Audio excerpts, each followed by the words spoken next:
अस्सलाम वालेकुम। अच्छा, क्लास पे 9 का चैप्टर नंबर 1 हम पढ़ रहे थे। लास्ट लेक्चर में हमने कंप्यूटर सॉफ्टवेयर जो है वो पढ़ा था, जिसमें हमने देखा था कि कंप्यूटर सॉफ्टवेयर क्या होता है। उसकी दो टाइप्स हमने डिस्कस की थी, जस्ट उनका डिफरेंस और सिस्टम सॉफ्टवेयर की डेफिनेशन। आज हम जो इसकी टाइप्स आगे देखेंगे। इसकी जो 4 टाइप्स हैं हमारे पास, ऑपरेटिंग सिस्टम, उसके बाद डिवाइस ड्राइवर, यूटिलिटी प्रोग्राम और लैंग्वेज प्रोसेसर क्या होते हैं, ये चारों आज इस लेक्चर में डिस्कस करेंगे। तो सबसे पहले हमारे पास ऑपरेटिंग सिस्टम। तो ऑपरेटिंग सिस्टम जो है वो क्या है? An operating system is system that is responsible for the management and coordination of all the activities perform by computer. यानी कि ऑपरेटिंग सिस्टम वो सिस्टम है हमारा जिसने कंप्यूटर्स के अंदर होने वाली सारी एक्टिविटी को मैनेज करना है। ठीक है, बेसिकली ये सॉफ्टवेयर के सिस्टम सॉफ्टवेयर में यही डेफिनेशन देखी थी ना कि ये जितनी भी एक्टिविटीज हो रही होती हैं उन सारी को कंट्रोल करते हैं। तो वो उसमें इसमें डिफरेंट टाइप्स होती हैं और सारी एक्टिविटी को कंट्रोल करने के लिए डिफरेंट चीज़ें हैं। ऑपरेटिंग सिस्टम का काम अपना है, डिवाइस ड्राइवर का जो है वो अपनी चीज़ें मैनेज कर रहे होते हैं, सीधा यूटिलिटी प्रोग्राम्स और लैंग्वेज प्रोसेसर का। तो मेन इन चारों में से सबसे जो मेन है वो ऑपरेटिंग सिस्टम है। ऑपरेटिंग सिस्टम अभी हम जो यूज़ कर रहे हैं वो विंडो है। ठीक है, तो इस बेसिकली जो ऑपरेटिंग सिस्टम होता है वो आपकी मेन वो सिस्टम सॉफ्टवेयर होता है जिसने सारी एक्टिविटी को कंट्रोल करना होता है, हैंडल करना होता है। जितनी भी परफॉर्म हो रही होती है कंप्यूटर में वो सारी एक्टिविटी कंप्यूटर ऑपरेटिंग सिस्टम ही बेसिकली हैंडल कर रहा होता है। आपकी इंस्ट्रक्शंस को सेंड करना, एग्जीक्यूट करवाना, डिस्प्ले करवाना, इसमें सेव करना, यूज़र्स क्रिएट करना। जब तक यूज़र सही पासवर्ड और वो इंटर नहीं करेगा, उसको सिस्टम में इंटर करने की मतलब इंटर नहीं होने देगा, ये सारे काम जो होता है वो आपका ऑपरेटिंग सिस्टम कर रहा होता है। ठीक है, अब देखिए इसके टास्क। ये मेन टास्क और बड़ा इंपॉर्टेंट क्वेश्चन है कि what are the task perform by operating system, ये क्वेश्चन आता होता है। ठीक है, तो आपके इसके 5 टास्क जो हैं ये याद रखने हैं। सबसे पहले देखें, it loads programme into memory and execute them. जैसे लास्ट टाइम बताया था ना कि इनपुट से डाटा जो होता है वो लोड होता है किसमें? मेमोरी में। मेमोरी से आगे फिर एग्जीक्यूट होता है। तो ये कौन कराता है? Operating system. Second, cat control the operation of input output and storage devices. यानी कि इनपुट आउटपुट्स जो डिवाइसेस होती हैं और स्टोरेज डिवाइसेस होती हैं उनको कंट्रोल करना, उनके ऊपर जितने भी ऑपरेशन हो रहे हैं उनको कंट्रोल करना। अब पहला ऑपरेशन ये है, अगर डाटा इनपुट आ रहा है तो इनपुट से आने वाले डाटा को मेमोरी तक लेके जाना, लोड करवाना। उसके बाद जब डाटा एग्जीक्यूट होता है तो आउटपुट डिवाइसेस के ऊपर डाटा शो करवाना, या अगर उस डाटा को आपने सेव करना है तो स्टोरेज डिवाइसेस प्रोवाइड करना। ये सारी चीज़ें होती हैं जो मैनेज कर रहा होता है वो ऑपरेटिंग सिस्टम कर रहा होता है। यानी कि आपके लिए जैसी आपकी इंस्ट्रक्शंस होगी उस तरह की चीज़ें आपके लिए प्रोवाइड करना ये ऑपरेटिंग सिस्टम है। जैसे लेट्स सपोज आपके पास कोई वीडियो है रन करने के लिए, तो देखिए आप जस्ट उस वीडियो के ऊपर क्लिक करते हैं।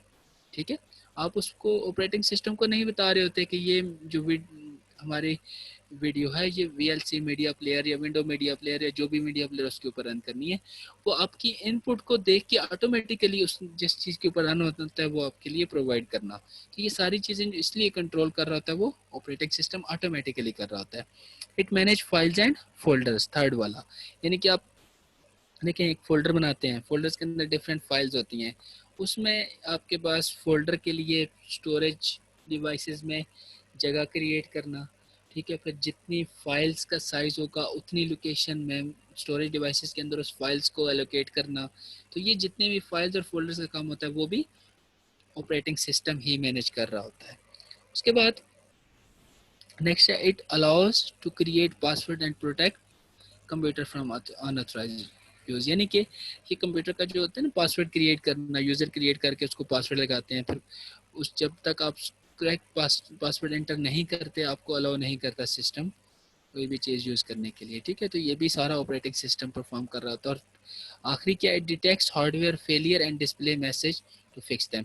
कोई भी किसी किस्म का हार्डवेयर का प्रॉब्लम आता है तो उसका मैसेज डिस्प्ले हो जाता है कि इसमें ये फ्लॉम वाले, अगर लेट्स सपोज जैसे रैम हमारे कोई इशू आता है तो उसमें फ़ौरन एरर आ जाता है कि आपकी रैम में प्रॉब्लम है, उसको फिक्स करें। ठीक है, इसी तरह किसी भी कोई भी किसी किस्म का किसी भी हार्डवेयर में प्रॉब्लम आता है तो उसका मैसेज स्क्रीन के ऊपर वो डिस्प्ले करवा देता है, और ये भी काम किसका होता है, ऑपरेटिंग सिस्टम का। तो ये बड़े इंपॉर्टेंट 5 इसके टास्क है, याद रखने आपने कि मेमोरी को फर्स्ट क्या है, लोड करवाना और एग्जीक्यूट करवाना, input output device storage devices को मैनेज करना, फाइल एंड फोल्डर को मैनेज करना, उसके बाद पासवर्ड और यूजर नेम क्रिएट करके अनऑथराइज्ड यूजर से उसको बचाना, कंप्यूटर को सिस्टम की मतलब सिक्योरिटी को भी करता है, और जो हार्डवेयर के फेलियर्स होते हैं उसको डिस्प्ले करवाना। तो ये सारे टास्क जो है वो परफॉर्म कर रहा होता है ऑपरेटिंग सिस्टम।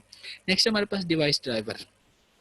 ड्राइवर से आपको एक कंसेप्ट इसका समझ आया होगा कि ड्राइवर्स बेसिकली क्या होता है, जो किसी भी सिस्टम को या किसी भी उसको इंस्ट्रक्शंस दे रहा होता है। जैसे हम गाड़ी जब ड्राइव कर रहे होते हैं तो बेसिकली हम गाड़ी ड्राइव नहीं कर रहे होते, गाड़ी खुद चल रही होती है, जस्ट हम इंस्ट्रक्शंस दे रहे होते हैं, ठीक है। यानी कि गाड़ी एक दिन हम गाड़ी चला रहे हैं तो उसमें ये होता है कि अगर हम उसके ऊपर पावर लगा के उसको चला रहे हैं तो फिर तो हम चला रहे हैं, लेकिन बेसिकली इसका जो कंसेप्ट जो ड्राइविंग का होता है वो ये होता है कि हमने वहाँ बैठ के जस्ट इंस्ट्रक्शंस देनी है, चलना गाड़ी में खुद होता है और हमारी उस इंस्ट्रक्शंस के ऊपर। इसी तरह डिवाइस ड्राइवर वो ऑपरेटिंग सिस्टम होता है, वो सिस्टम सॉफ्टवेयर होता है सॉरी, जिस के अंदर इंस्ट्रक्शंस होती हैं किसी भी सॉफ्टवेयर को चलाने के लिए। जैसे अगर आपने प्रिंटर ऐड किया, कनेक्ट किया है कंप्यूटर के साथ, जब तक आप प्रिंटर का ड्राइवर नहीं इंस्टॉल करेंगे तब तक आप प्रिंटर से प्रिंट नहीं ले सकते, क्योंकि ऑपरेटिंग सिस्टम को पता ही नहीं है कि हमारे पास कोई भी डिवाइस आई है उसको क्या करना है, कैसे चलाना है।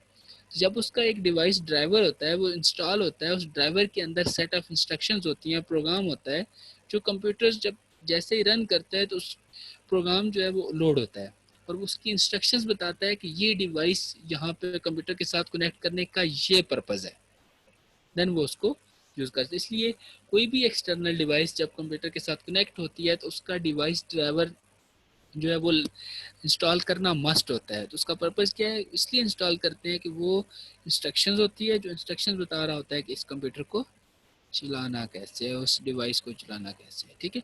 तो बेसिकली डिवाइस ड्राइवर्स के अंदर क्या होता है हमारे पास, इसकी डेफिनेशन देखते हैं अभी। A device driver is a system software that control operation of a computer devices, यानी कि जितनी भी डिवाइसेस कंप्यूटर के साथ कनेक्ट होती हैं उनको ऑपरेशंस को कंट्रोल कर रहा होता है कि कैसे उन्होंने चलना है।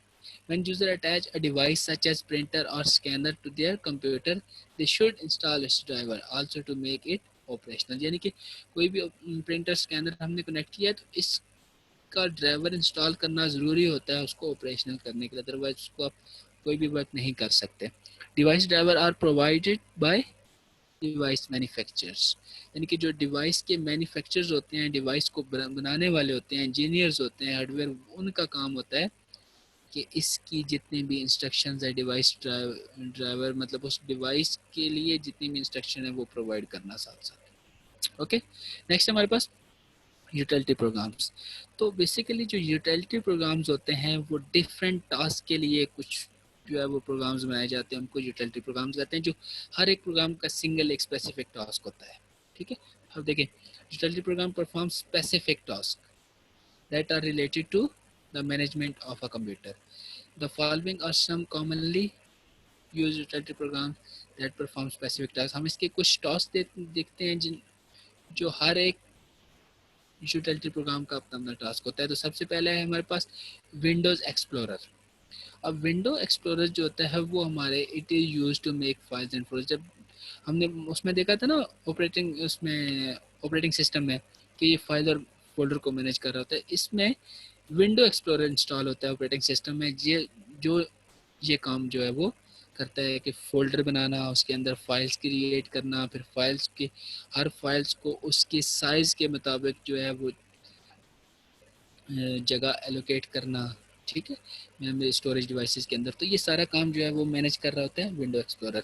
बैकअप यूटिलिटीज़ का काम ये होता है, नाम से ही देखें पहचाना जा रहा है बैकअप, के कंप्यूटर के डाटा का बैकअप जो है वो बनाता है।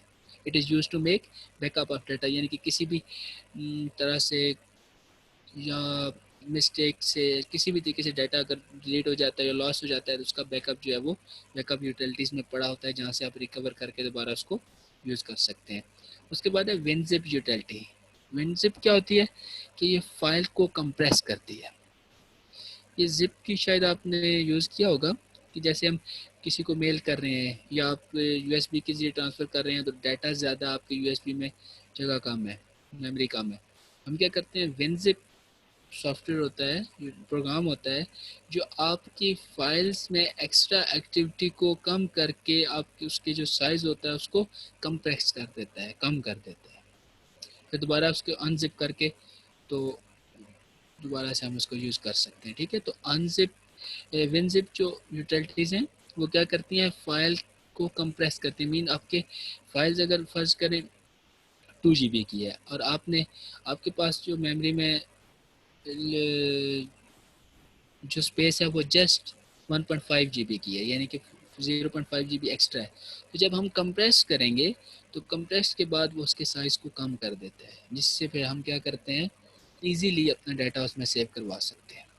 उसके बाद डायग्नोस्टिक यूटिलिटीज़ होती हैं, it is used to detect hardware and software problem, यानी कि हमने पढ़ा था ना उसमें उसके टॉस में कि हार्डवेयर में जो प्रॉब्लम्स आती हैं उसका मैसेज डिस्प्ले करवाता है, तो वो ये डायग्नोस्टिक यूटिलिटीज़ होती हैं। ये वाला प्रोग्राम है जो किसी भी सॉफ्टवेयर के अंदर अगर कोई प्रॉब्लम आ गया या हार्डवेयर के अंदर प्रॉब्लम आ गई उसको डिटेक्ट करके मैसेज को डिस्प्ले कराना कि इस सॉफ्टवेयर में या हार्डवेयर में ये वाला एरर है, ये प्रॉपरली वर्क नहीं कर रहा, इसको फिक्स करके आप यूज़ कर सकते हैं। ठीक है, उसके बाद है एंटीवायरस सॉफ्टवेयर। एंटीवायरस जो है वो तो वायरसेस के लिए यूज़ होता है। किसी किस्म के भी वायरस अगर आपके कंप्यूटर में एंटर होते हैं तो उसको डिटेक्ट करना, पहले ढूंढना और फिर उसको रिमूव कर देना। तो ये थे यूटिलिटी प्रोग्राम। लास्ट इसका जो वो है टाइप्स, वो है लैंग्वेज प्रोसेसर। लैंग्वेज प्रोसेसर ये होते हैं कि हमारे पास जब डाटा हम एज आ इनपुट देते हैं तो नॉर्मल लैंग्वेज में, हाई लेवल लैंग्वेज में देते हैं, इंग्लिश में उसकी इंस्ट्रक्शंस लिखी होती हैं सारी, लेकिन कंप्यूटर इंग्लिश की इंस्ट्रक्शंस को नहीं समझ सकता।